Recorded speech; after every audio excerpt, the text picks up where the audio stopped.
학생 시절 학교 폭력과 괴롭힘을 당하던 여성이 자신의 꿈을 이루기 위해 영화 감독이 되었고, 동창회를 갔던 어느 날 자신을 무시하는 동창생들 앞에서 당당하게 그녀가 사회적으로 위대한 위치가 되었음을 알게 된 동창생들이 결국 그녀에게 용서를 구하고 무릎을 꿇게 되는 인간 승리의 이야기입니다. 구독과 좋아요를 해주시면 더 좋은 사연으로 보답하겠습니다. 컷. 오케이. 다음 씬 준비합니다. 차가운 금속성 목소리가 어둡고 축축한 폐공장 세트장에 울려 퍼졌다. 그 한마디에 숨을 죽이고 있던 수십 명의 스태프들이 일사불란하게 움직이기 시작했다. 조명이 옮겨지고 카메라 레일이 재설치되고 분장팀이 땀으로 젖은 배우의 얼굴을 매만졌다. 이 모든 움직임의 중심, 거대한 혼돈을 지휘하는 고요한 태풍의 눈에는 영화 감독 최혜인이 있었다. 그녀는 감독용 의자에 앉아 칠흑같이 어두운 모니터를 응시하고 있었다. 38배 나이. 대한민국 영화계는 그녀를 괴물 혹은 천재라고 불렀다. 데뷔작 자화상으로 베를린 영화제 은곰상을 거머쥐며 혜성처럼 등장한 이후 그녀는 단 한 번도 실패를 몰랐다. 그녀의 영화는 상업적으로 성공했고 예술적으로 극찬받았다. 그녀의 이름 앞에는 늘 충무로의 여제, 가장 완벽한 미장센을 창조하는 감독이라는 화려한 수식어가 따라붙었다. 혜인은 빛의 연금술사였다. 그녀는 카메라 렌즈를 통해 들어온 빛을 분해하고 재조립하여 스크린 위에 누구도 흉내낼 수 없는 자신만의 세계를 창조했다. 하지만 그녀 자신은 아이러니하게도 그림자를 닮은 사람이었다. 촬영장 밖에서는 좀처럼 모습을 드러내지 않았고 인터뷰는 극도로 꺼렸으며 그녀의 사생활은 베일에 쌓여 있었다. 사람들은 그녀의 영화를 사랑했지만 인간 최혜인에 대해서는 아는 바가 없었다. 그것이 그녀가 원하는 바였다. 그녀가 만든 빛의 세계는 그녀가 건너온 깊고 어두운 그림자의 강에서 길어올린 것이었기 때문이다. 20년 전 여고생 최혜인에게 세상은 빛 한 줌 들지 않는 지하실과도 같았다.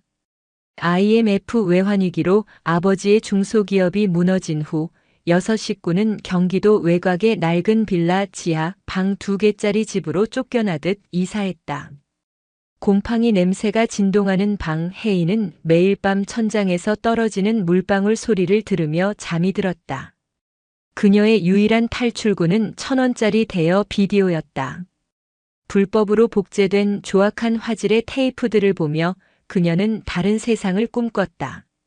그리고 그 꿈을 학교 앞 문방구에서 파는 가장 싼 연습장 위에 꾹꾹 눌러 담았다. 삐뚤빼뚤한 그림으로 콘티를 그리고 몽당 연필로 시나리오를 썼다. 그 꿈은 가난과 뒤섞여 인해 조롱의 재료가 되었다. 최혜인, 너 또 그 거지 같은 공책에 낙서하냐? 커서 영화 감독이라도 되시게. 비웃음의 진원지는 언제나 윤세라였다.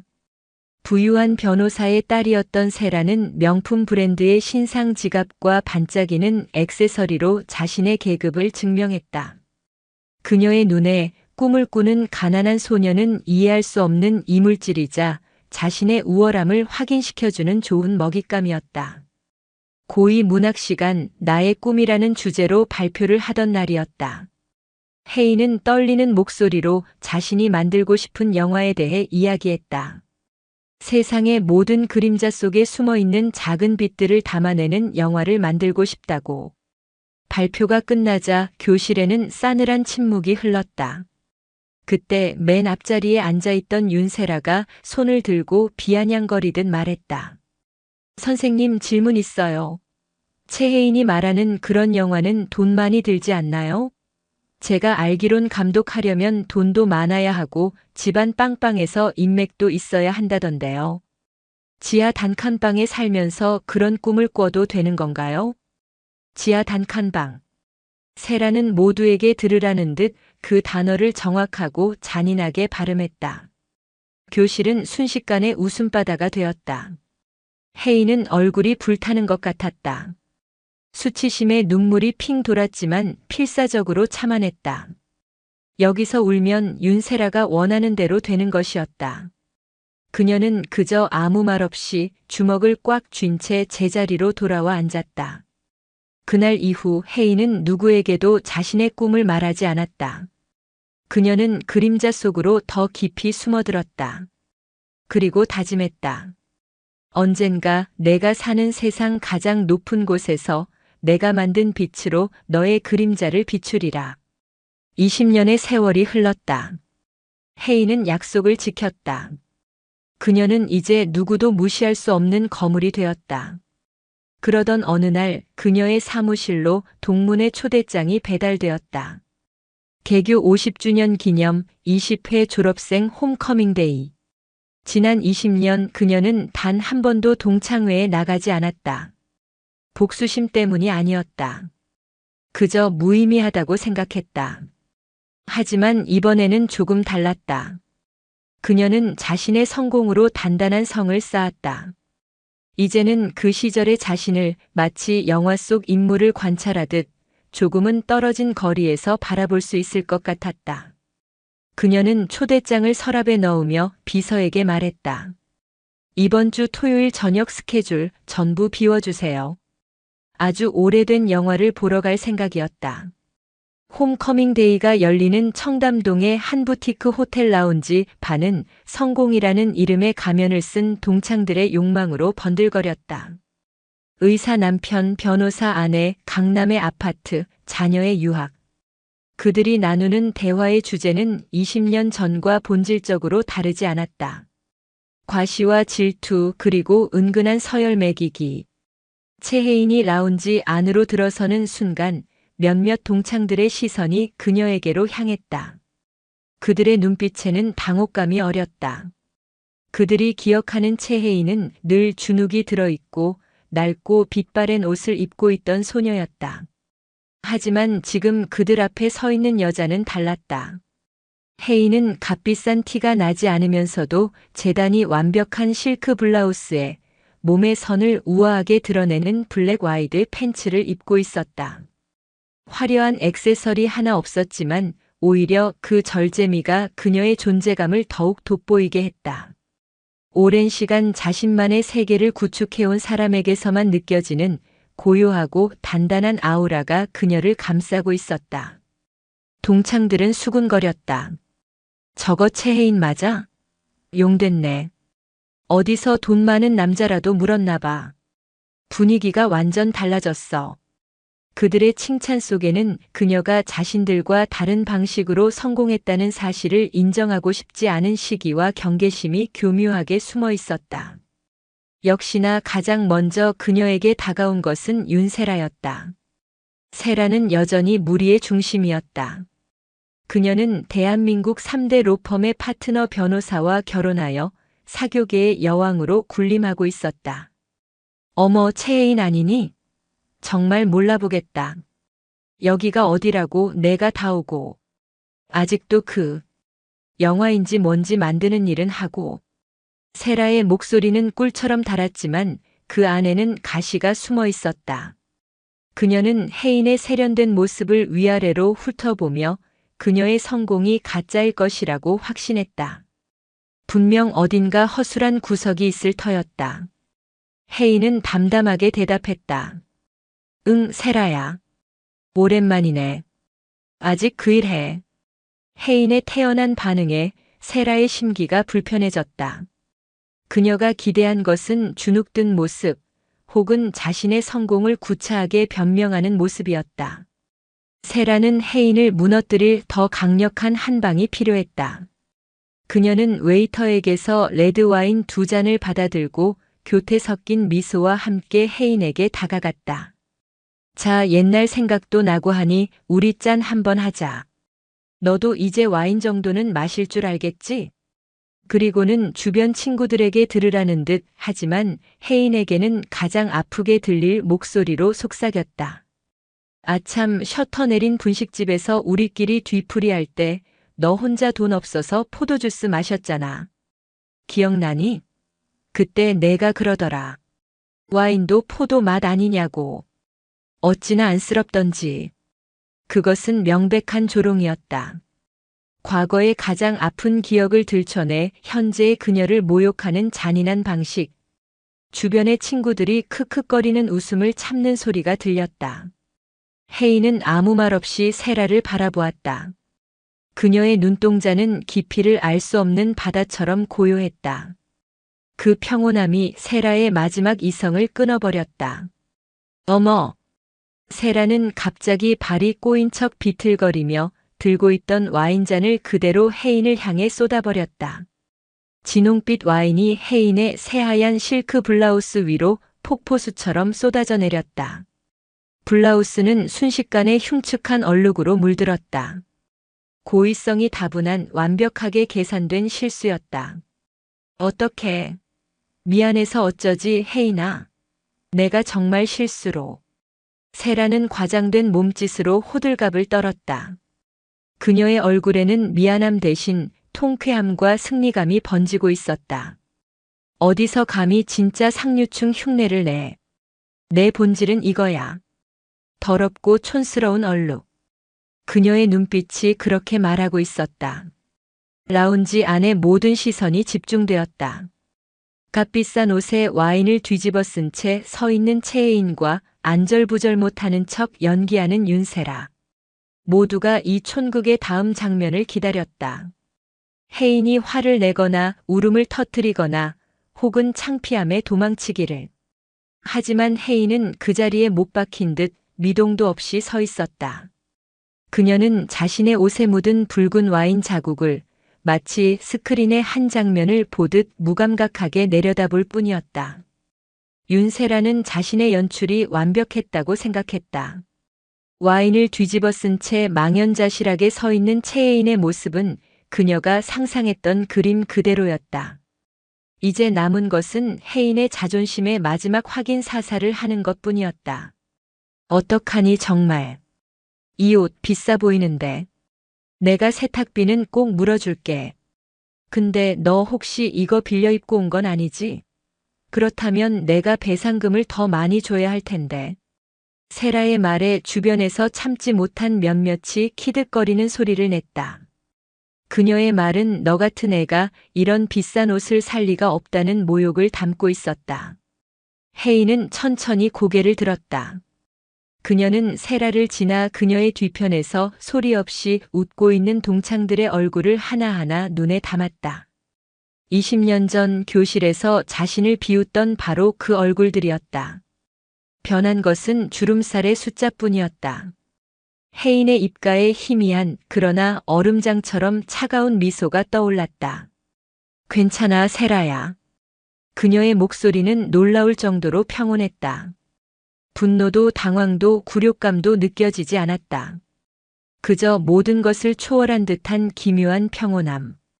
그 태도가 세라를 더욱 미치게 만들었다. 자신이 던진 돌에 아무런 파문도 일지 않는 깊이를 알 수 없는 호수와 마주한 기분이었다. 바로 그 순간이었다. 라운지 바의 입구 쪽이 소란스러워지며 모든 사람들의 시선이 그곳으로 향했다. 대한민국에서 가장 유명하고 가장 부드러운 이미지를 가진 톱배우 이시우가 모습을 드러냈다. 그는 세련된 수트 차림으로 자신에게 쏟아지는 시선이 익숙하다는 듯 가볍게 미소를 지으며 안으로 들어섰다. 어머, 이시우 씨다. 윤세라 남편 왔나 봐. 세라는 기다렸다는 듯 의기양양하게 손을 흔들었다. 이 쇼의 피날레를 장식할 최고의 주인공이 등장한 것이다. 여보, 여기야. 시우는 아내를 발견하고는 미소를 지으며 다가왔다. 그리고는 아내의 옆에 서 있는 옷에 온통 와인을 쏟은 채 낯선 표정으로 서 있는 혜인을 발견했다. 세라는 이 완벽한 기회를 놓치지 않았다. 그녀는 남편의 팔에 매달리며 최대한 불쌍한 목소리로 말했다. 시우 씨, 어떡해. 내가 실수로 이 친구 옷에 와인을 쏟았어. 이 친구 내가 학창 시절에 얘기해줬잖아. 영화 감독 되겠다고 허황된 꿈이나 꾸더네. 채혜인이라고. 세라는 허황된 꿈이라는 단어에 힘을 주며 혜인이 남편 앞에서 한 번 더 초라해지기를 기대했다. 이제 남편이 아내를 위로하며 저 볼품없는 여자에게 적당한 동정이나 무시를 던져주면 이 연극은 완벽하게 끝난다. 그러나 남편 이시우의 반응은 세라의 각본에 없는 것이었다. 그는 아내의 말을 듣는 둥 마는 둥 자신의 눈을 의심하며 혜인을 쳐다보고 있었다. 그의 얼굴에서 부드러운 미소가 사라지고 그 자리를 믿을 수 없다는 경악과 당혹감, 그리고 엄청난 존경심이 뒤섞인 기이한 표정이 채워나갔다. 그는 잠시 숨을 고르는 듯 하더니 아내의 팔을 조심스럽게 놓고는 혜인을 향해 한 걸음 다가섰다. 그리고 라운지에 모인 모든 사람들이 보는 앞에서 대한민국 최고의 스타 이시우가 와인 얼룩으로 엉망이 된 옷을 입은 혜인을 향해 90도로 허리를 깊숙이 숙였다. 정적이 흘렀다. 시간이 멈춘 것 같았다. 윤세라의 입이 멍하니 벌어졌다. 동창들은 눈을 비볐다. 이 비현실적인 장면을 이해할 수가 없었다. 곧이어 그 정적을 깨는 이시우의 목소리가 모두의 귓가에 선명하게 박혔다. 그의 목소리에는 분명한 긴장감과 진심에서 우러나오는 존경심이 가득 담겨 있었다. 감독님, 여기에 계실 줄은 정말 꿈에도 몰랐습니다. 감독님, 그 세 글자가 윤세라의 세상에 거대한 폭탄처럼 터졌다.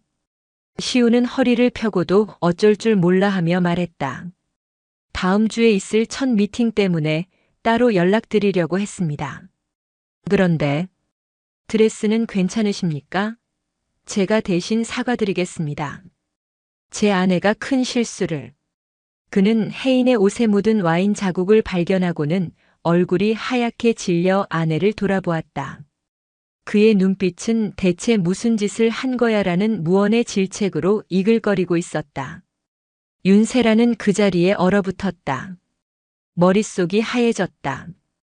최혜인이 감독이라고. 내 남편이 저렇게 굽신거리는 저 사람이 바로 최혜인이라고. 남편이 차기작으로 선택했다며 까다롭지만 천재적이라 입이 닳도록 칭찬하던, 그래서 꼭 함께 작업하고 싶어 했던 바로 그 감독이?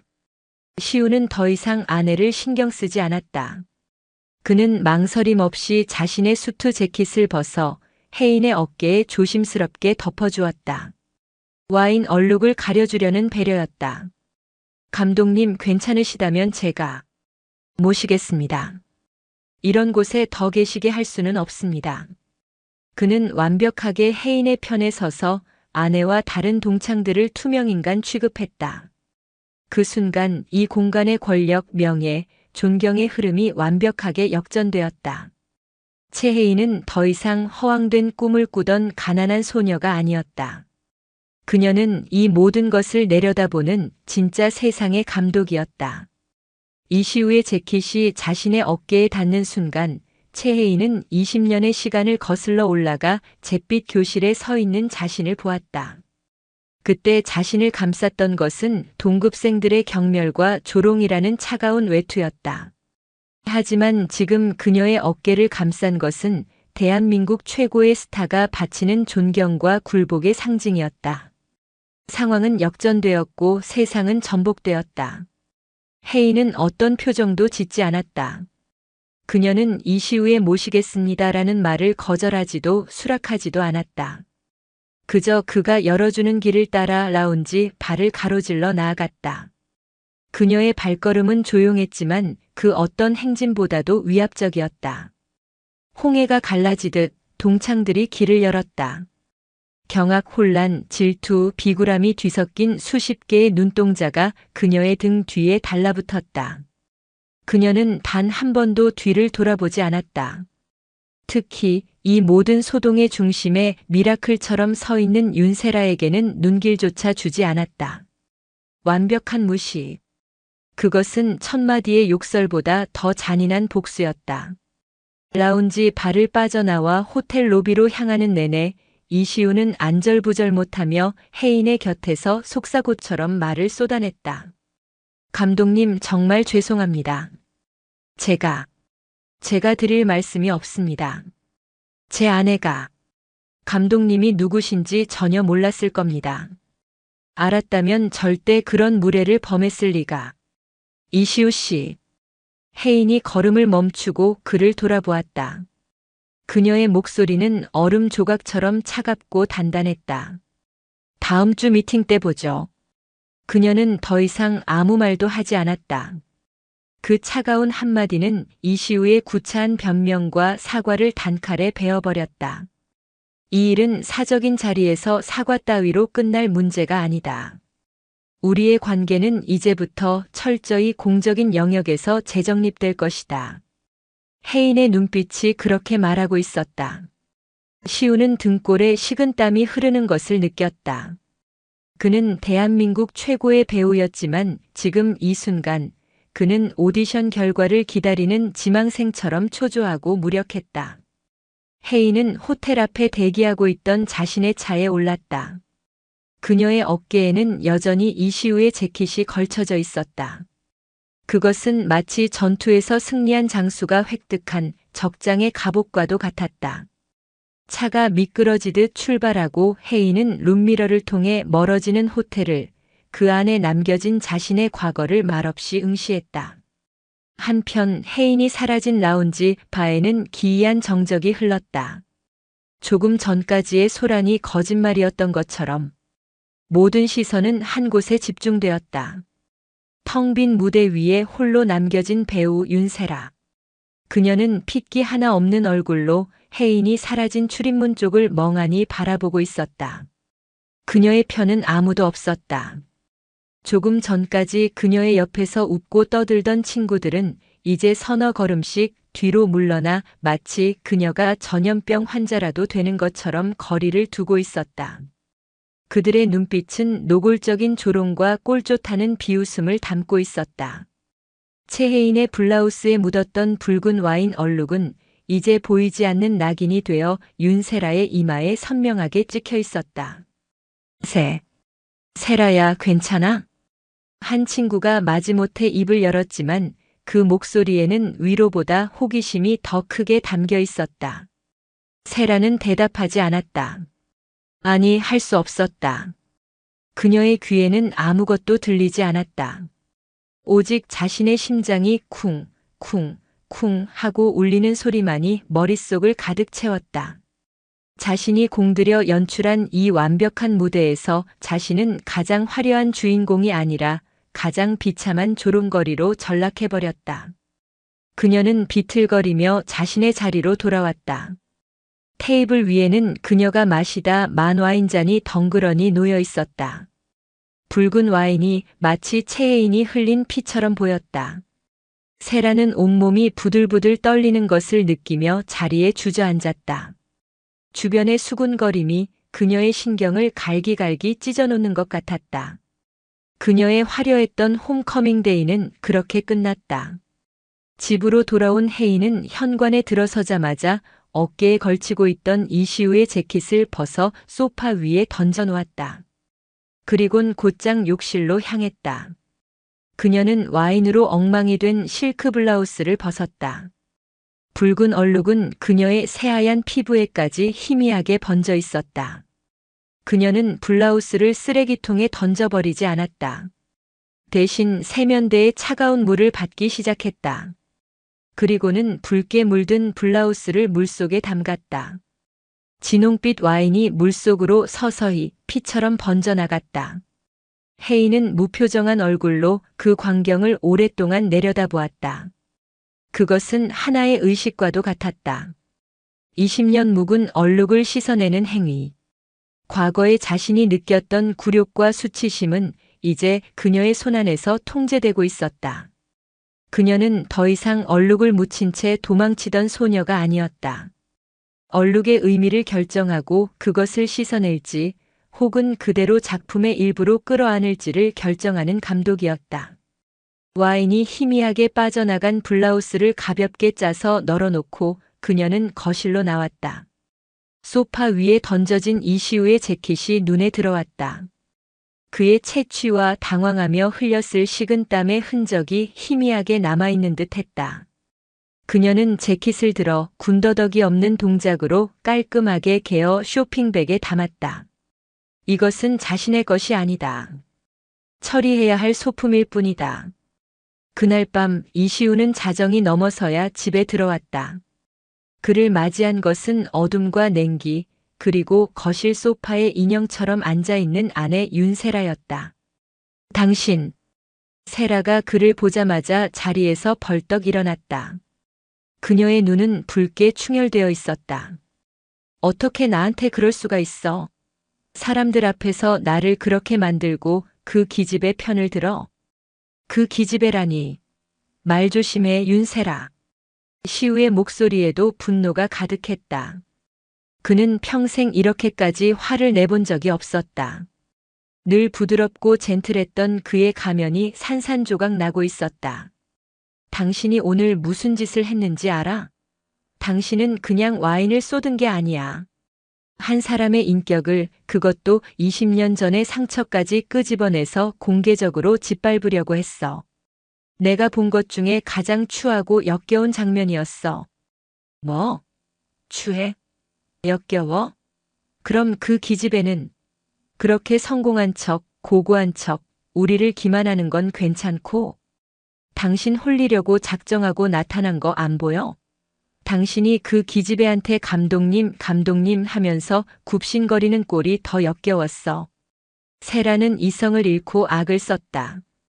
그녀는 자신의 잘못을 인정할 수 없었다. 모든 것은 자신을 시기한 최애인의 계략이며 남편은 그 계략에 넘어간 어리석은 피해자여야만 했다. 시우는 기가 막혀 헛웃음을 쳤다. 정신 차려, 제발. 최애인 감독이 어떤 사람인지 당신이 알기나 해.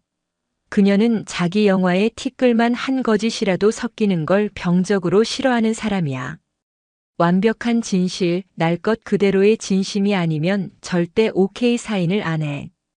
그런 사람이 오늘 당신이 벌인 그 유치하고 더러운 연극을 보고 무슨 생각을 했겠어.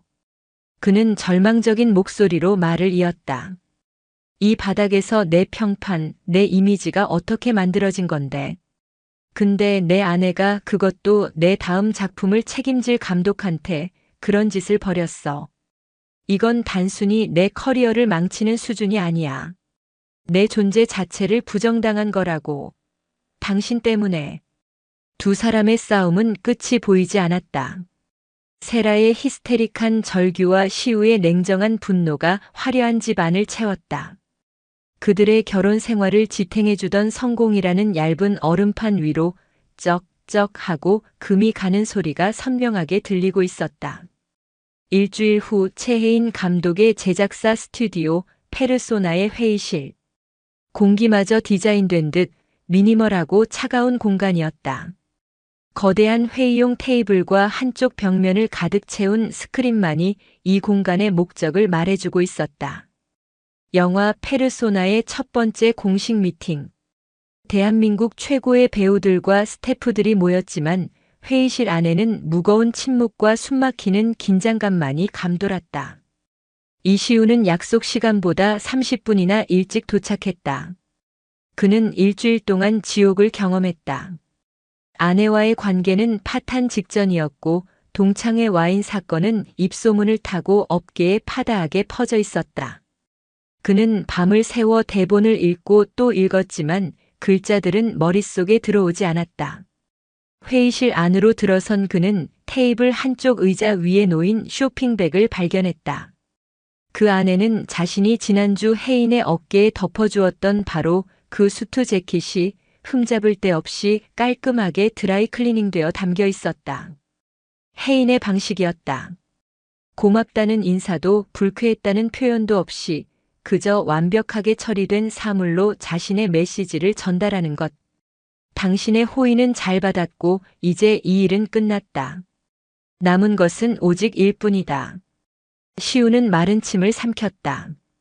약속 시간 정각 회의실 문이 열리고 최혜인이 들어섰다. 그녀는 테이블에 앉은 그 누구에게도 눈길을 주지 않은 채 곧장 자신의 자리인 스크린 앞으로 걸어갔다.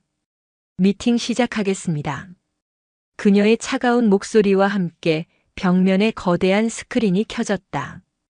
그곳에 나타난 것은 영화의 콘셉트 이미지나 배우들의 사진이 아니었다. 화면을 가득 채운 것은 흰색 천 위에 흩뿌려진 붉은 와인 자국을 예술 사진처럼 찍어놓은 강렬하고 추상적인 이미지였다. 회의실 안의 모든 사람들이 숨을 죽였다. 이시우는 심장이 멎는 것 같았다. 혜인은 스크린을 등진 채 모여있는 사람들을 천천히 둘러보며 입을 열었다. 그녀의 목소리는 조용했지만 공간 전체를 장악하는 힘이 있었다. 여러분들이 참여할 영화 페르소나의 주인공 강민주는 하나의 얼룩과 함께 살아가는 남자입니다. 그녀의 시선이 허공을 향했다. 그 얼룩은 과거의 실수일 수도 있고 지우고 싶은 콤플렉스 혹은 숨겨야만 하는 치부일 수도 있죠. 주인공은 성공이라는 화려한 가면 페르소나를 쓰고 그 얼룩을 필사적으로 가리려 합니다. 하지만 여러분도 알다시피 얼룩은 가리려고 할수록 더욱 도드라지는 속성이 있죠. 이 영화는 바로 그 얼룩에 대한 이야기입니다. 그녀는 말을 이었다. 그녀의 시선이 회의실을 한 바퀴 돌아 마지막으로 이시우에게 아주 잠시 머물렀다. 우리는 살면서 수많은 얼룩을 묻히게 됩니다. 타인에 의해 혹은 자기 자신에 의해. 중요한 것은 그 얼룩 앞에서 어떤 선택을 하느냐입니다. 얼룩에 잠식당해 자기 자신을 잃어버릴 것인가? 혹은 그 얼룩마저도 자기 자신의 일부로 자신만의 디자인으로 받아들일 것인가? 우리 영화는 그 질문을 던지게 될 겁니다. 그것은 영화에 대한 설명이자 이시우에게 보내는 선전포고였다. 이 영화는 너의 연기 인생, 아니, 너의 인생 전체를 건 시험대가 될 것이다.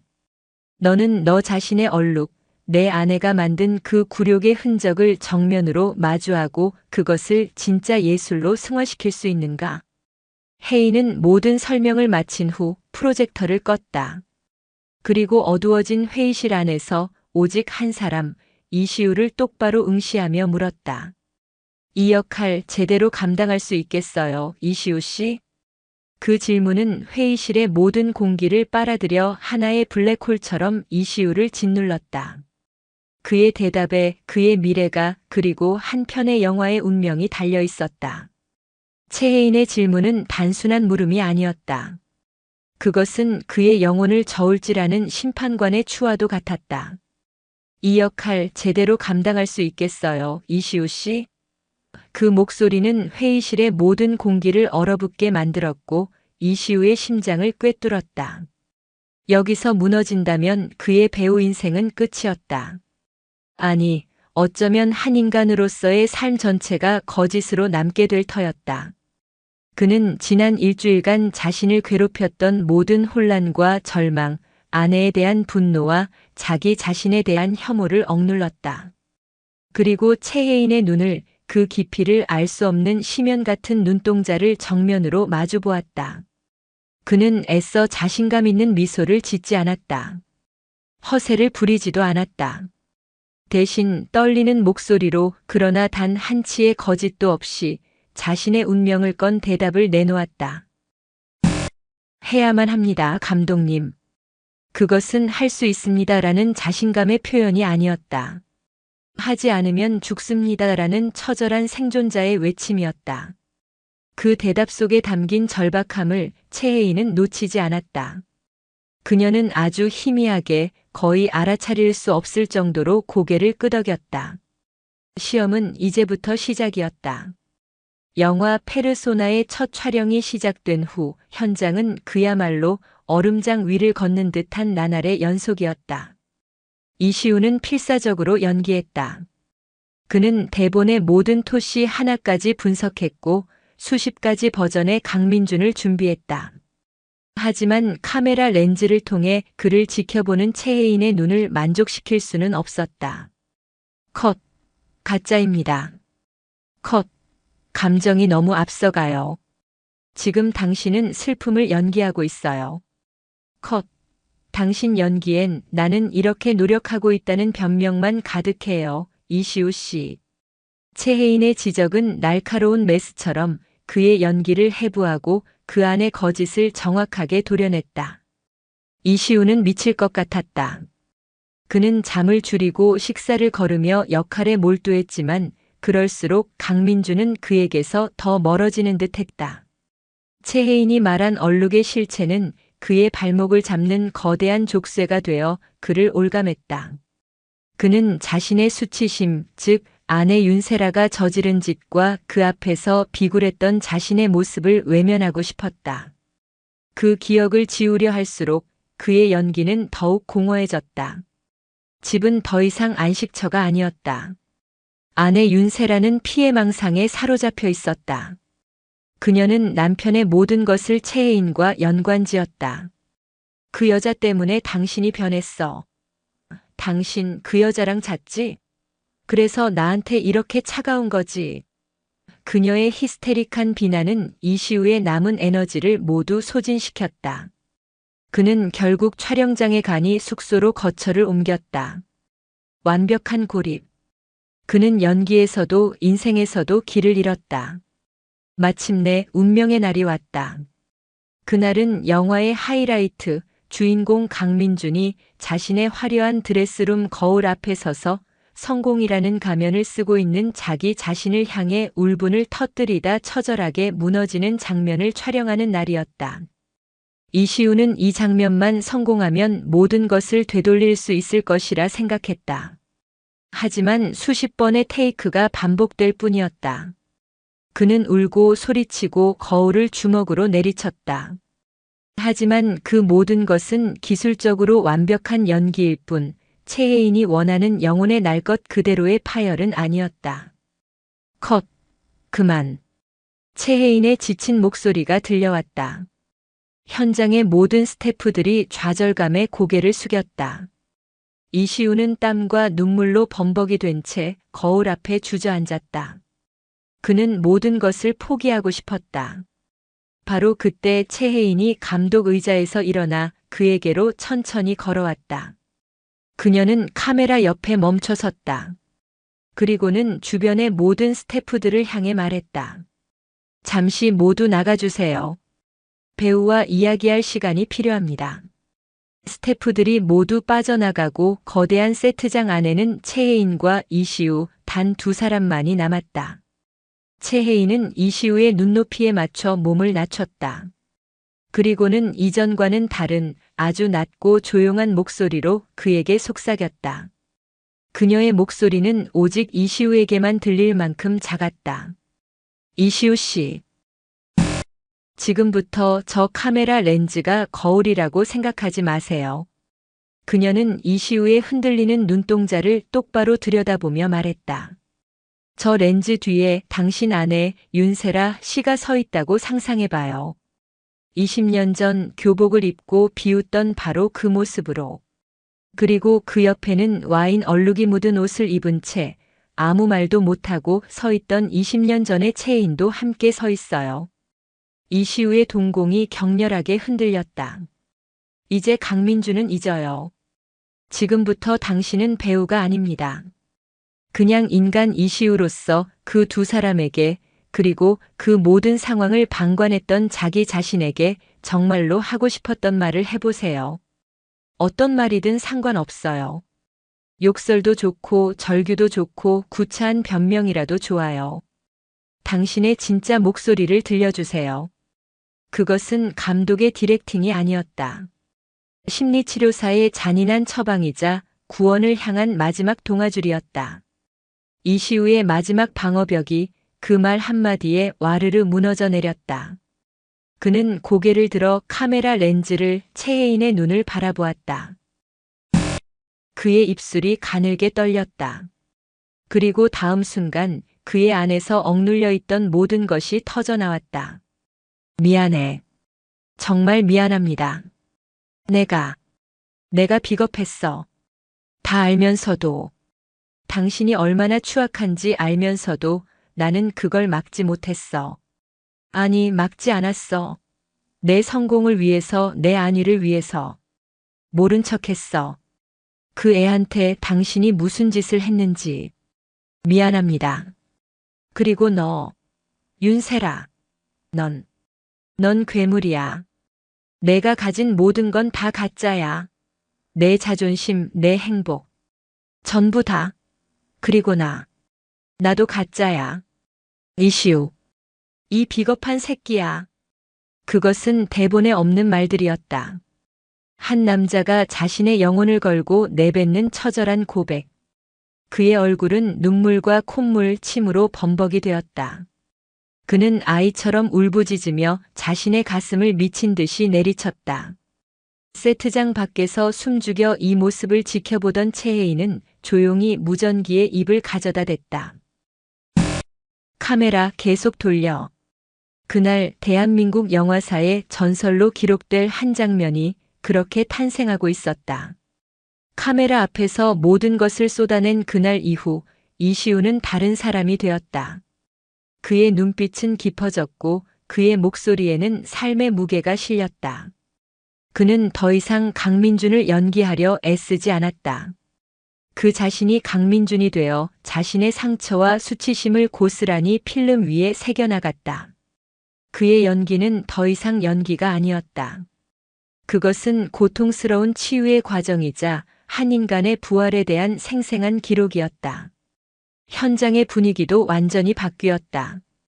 스태프들은 경외의 눈빛으로 이시우를 바라보았다. 최혜인과 이시우 사이에는 더 이상 긴장감이 흐르지 않았다. 두 사람은 말없이 눈빛만으로 소통했다. 혜인이 원하는 감정의 가장 깊은 곳을 시우는 본능적으로 끄집어내어 카메라 앞에 펼쳐 보였다. 그것은 감독과 배우가 이룰 수 있는 최고의 경지였다. 창작의 고통 속에서 두 사람은 서로의 가장 깊은 곳을 이해하는 예술적 동지가 되어가고 있었다. 이시우가 영화 현장에서 자신의 페르소나를 벗어 던지고 있을 때 윤세라는 자신이 만든 화려한 감옥 속에서 서서히 무너져 내리고 있었다. 남편은 돌아오지 않았고 친구들은 그녀를 외면했다. 그녀는 밤마다 악몽을 꾸었다. 와인을 뒤집어 쓴 채 자신을 무표정하게 바라보던 최혜인의 얼굴, 경멸의 눈빛으로 자신을 쳐다보던 남편의 얼굴이 번갈아 나타나 그녀를 괴롭혔다. 외로움과 분노에 지친 어느 날 그녀는 인터넷 검색창에 최혜인 감독을 입력했다. 수많은 기사와 인터뷰가 쏟아져 나왔다. 대부분 그녀의 작품에 대한 평론이었지만 간혹 그녀의 과거를 암시하는 구절들이 있었다. 최혜인 감독의 영화가 가진 특유의 리얼리티는 그녀가 10대 시절 겪었던 극심한 가난과 맞닿아 있다. 한 인터뷰에서 그녀는 잿더미 속에서도 꽃은 핀다는 것을 믿는다고 짧게 언급한 바 있다. 잿더미. 세라는 그 단어에 심장이 쿵 하고 내려앉는 것 같았다. 그녀에게 가난은 그저 경멸과 조롱의 대상일 뿐이었다. 한 번도 그것이 누군가의 삶일 수 있다고 생각해 본 적이 없었다. 그녀는 처음으로 자신이 그토록 경멸했던 최혜인이라는 인간의 삶에 대해 아주 작은 호기심을 느꼈다. 주말 오후 그녀는 충동적으로 차를 몰았다. 내비게이션에 어렴풋이 기억하고 있던 혜인의 옛 동네 주소를 찍었다. 재개발로 대부분의 풍경은 사라졌지만 그 시절의 흔적을 간직한 낡은 빌라 몇 채가 남아 있었다. 그녀는 차에서 내려 낯선 골목길을 걸었다. 어둡고 축축하고 가난의 냄새가 배어 있는 곳. 한 빌라의 지하 창문에는 녹슨 쇠창살이 박혀 있었다. 세라는 자신도 모르게 그 앞에 멈춰 섰다. 저런 곳에서 그 애는 무슨 꿈을 꾸었던 걸까? 이면지에 영화를 그리며 무슨 생각을 했을까? 자신이 던졌던 잔인한 말들이 저 좁고 어두운 방 안에서 얼마나 큰 비수가 되어 박혔을까? 그 순간 그녀는 처음으로 깨달았다. 자신이 저지른 행동의 무게를.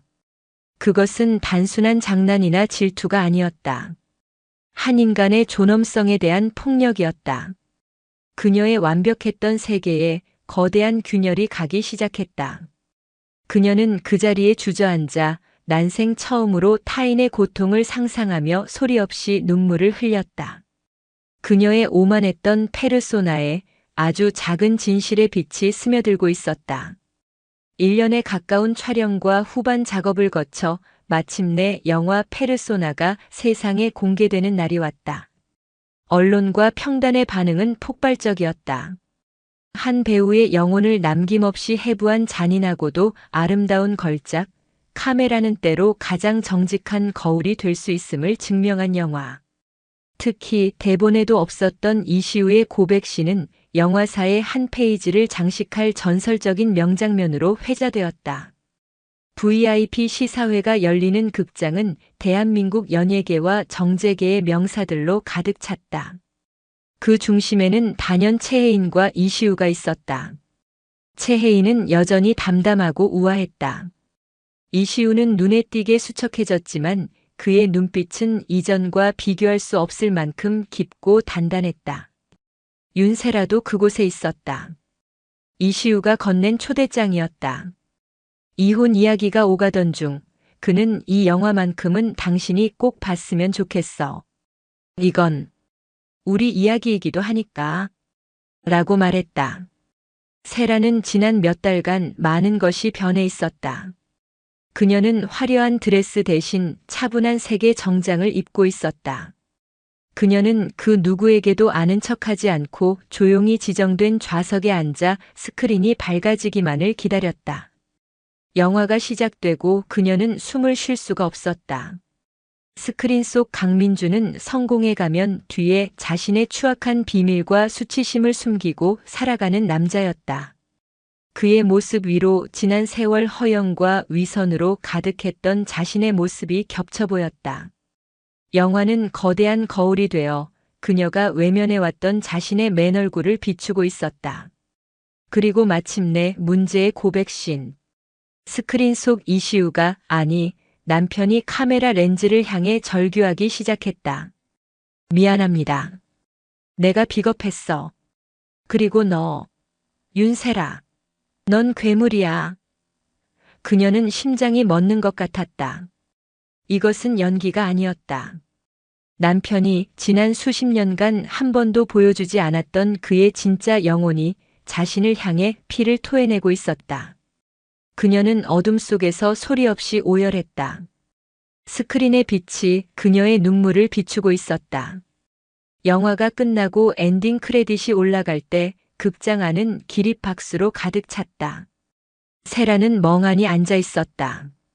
그녀는 상영 후 열리는 프라이빗 리셉션 장소로 향했다.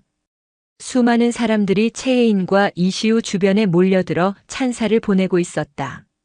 세라는 한참을 망설이다 혼자 칵테일을 마시고 있는 최혜인에게 다가갔다. 혜인은 그녀를 보고도 놀라지 않았다. 그저 묵묵히 그녀를 바라볼 뿐이었다. 세라는 떨리는 목소리로 어렵게 입을 열었다. 영화 봤어요. 그 얼룩 내가 만든 거였군요. 당신 옷에 묻었던 그 와인 자국만이 아니라 당신 마음에, 그리고 내 남편 마음에, 결국엔 내 인생 전체에 지울 수 없는 얼룩을 남긴 게 바로 나였어요. 그녀의 눈에서 또다시 눈물이 흘렀다. 미안하다는 말로는 절대로 부족하다는 거 알아요. 하지만 정말 진심으로 미안해요, 혜인아. 그것은 그녀가 할 수 있는 최선의, 그리고 가장 진실된 고백이었다. 최혜인은 잠시 동안 말이 없었다. 그녀의 얼굴에는 승리자의 미소도 동정의 표정도 없었다. 그녀는 그저 한 인간의 고통스러운 성장을 지켜보는 담담한 관찰자일 뿐이었다. 이제 그 얼룩을 어떻게 할지는 윤세라 씨의 몫이에요. 혜인은 그 말 한마디를 남기고 그녀의 곁을 지나 무대 중앙으로 걸어갔다. 그것은 용서가 아니었다. 그것은 한 인간에게 자신의 삶을 책임질 기회를 되돌려주는 감독으로서의 마지막 디렉팅이었다. 영화 페르소나는 그해 모든 영화상을 휩쓸었다. 아카데미 외국어 영화상 후보에까지 오르며 최혜인은 세계적인 거장의 반열에 올랐다. 이시우는 수많은 트로피를 품에 안았고 그의 수상 소감은 늘 같았다. 저의 거짓된 페르소나를 벗겨주고 진짜 얼굴로 살 수 있는 용기를 주신 최혜인 감독님께 이 모든 영광을 돌립니다. 시간이 흘렀다. 많은 것이 변했다. 이시우와 윤세라는 이혼하지 않았다. 대신 그들은 상담을 받으며 처음부터 관계를 다시 쌓아가고 있었다. 그것은 쉽지 않은 길이었지만 두 사람의 관계에는 이전에 없었던 진실이라는 단단한 토대가 생겼다. 윤세라는 가지고 있던 명품 가방과 보석들을 모두 처분했다. 그리고 그 돈으로 자신의 이름을 숨긴 채 페르소나 장학재단을 설립했다. 어려운 환경 속에서도 예술가의 꿈을 키우는 청소년들을 후원하는 재단이었다. 그녀는 자신의 가장 큰 수치심이었던 얼룩을 다른 이들을 위한 빛으로 바꾸는 길을 선택했다. 어느 맑은 가을날 최혜인은 모교의 초청으로 영화과 학생들을 위한 특별 강연에 나섰다. 강연이 끝나고 질의응답 시간. 맨 뒷자리에 앉아있던 한 여학생이 떨리는 목소리로 질문을 던졌다. 감독님께 영화란 무엇인가요? 혜인은 강당을 가득 메운 꿈꾸는 젊은 눈동자들을 바라보았다. 그들의 모습 위로 이면지에 연필로 꿈을 그리던 어린 시절 자신의 모습이 겹쳐 보였다. 그녀의 입가에 따뜻한 미소가 번졌다. 영화는 자기 자신과 가장 정직하게 마주하는 일이라고 생각해요. 그녀의 목소리는 조용했지만 강당 전체를 울리는 힘이 있었다. 우리 안에는 누구나 빛과 그림자가 있고 화려한 페르소나와 그 뒤에 숨겨진 상처, 얼룩들이 있죠. 영화를 만든다는 건 그 모든 것을 외면하지 않고 자신의 뷰파인더 안에 전부 담아낼 용기를 내는 과정이에요. 그렇게 자신의 가장 깊은 곳과 정직하게 마주하며 찍어낸 필름만이 비로소 다른 사람의 마음에 가닿는 진짜 빛을 낼 수 있다고 저는 믿습니다. 강연이 끝나고 캠퍼스를 걸어 나오는데 그녀의 휴대폰이 조용히 울렸다. 발신인을 알 수 없는 번호로 온 짧은 문자 메시지 한 통이었다. 고맙습니다. 당신의 영화 덕분에 저 역시 저만의 진짜 이야기를 시작할 용기를 얻었습니다. 보낸 이의 이름은 없었지만 혜인은 누구인지 알 수 있었다. 그녀는 메시지를 지우지 않았다. 휴대폰을 주머니에 넣고 눈부시게 쏟아지는 가을 햇살 속으로 걸어갔다. 그녀의 마음은 놀랍도록 평온했다. 20년간 그녀를 괴롭혔던 길고 어두운 그림자는 이제 그녀의 뒤에서 조용히 그녀의 일부가 되어 있었다. 엔딩 크레딧은 모두 올라갔다. 하지만 최혜인의 진짜 영화는 이제 막 새로 시작되고 있었다. 오늘도 요지경 사연을 잘 들어주셔서 감사합니다.